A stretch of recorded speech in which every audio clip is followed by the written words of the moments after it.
Probably the biggest myth about it is the fact that, well, I'm not going to buy right now. The my rent's $2,000, and a mortgage for someplace similar is $2,800. So it's not. I'm going to wait until it's better. That's when they create the rent versus buy scenario, Yeah. and they just look at that single monthly payment, and they're waiting for a mortgage payment to be less than rent. Then they think that that's the formula that we create to do rent versus buy. And it couldn't be further from the truth. You're looking at everything in your life. How long are you going to be there? What do you want to do? How long do you want to continue renting? And sure, it's $800 less a month to stay in your rental place, but at the end of the year, you just put $24,000 a year towards nothing. Yeah. Yeah. Mm. If we're looking at your crystal ball, Yes. uh, what do you see happening in this new year, in this new like, or even further into the future with home ownership? Um, every year I lock myself in my little research studio for about a week, and I read everything from all the economists and all their predictions. And every year, I just put out the podcast with my 2025 predictions. My family knows if you knock on the door, I'm probably going to yell at them about the GDP or the CPI inflation rate, and they're like, "What are you talking about, Dad?"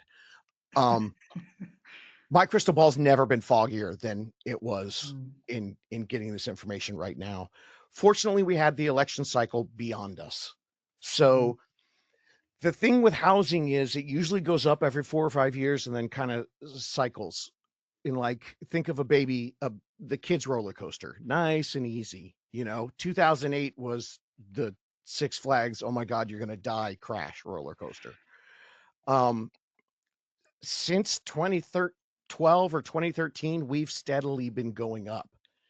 The reason for that is because we don't have enough homes. We're about 4 to 7 million homes short because during the crash in 2008, the builders stopped building.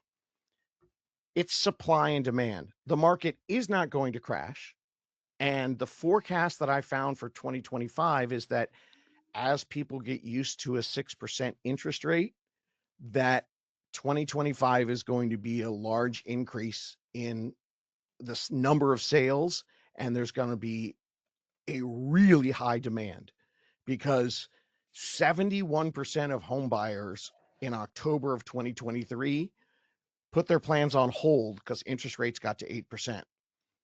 And then they kept them on hold because they wanted to see what's going on with the election. And now they're not doing squat because they're getting their holiday things happening. January, February, March, soon as it thaws out, it's going to be bedlam. And I'm Mm. expecting multiple offers on homes in most metro areas in the United States, which means bidding wars and prices will probably go up in 2025. What are you excited about in the housing market? It's going to sound, this is so boring. I'm excited that people got used to crappy news. What Mm. happens is people bury themselves in a hole. I'm excited that people are going to go, well, this is it. And maybe they'll start listening and hearing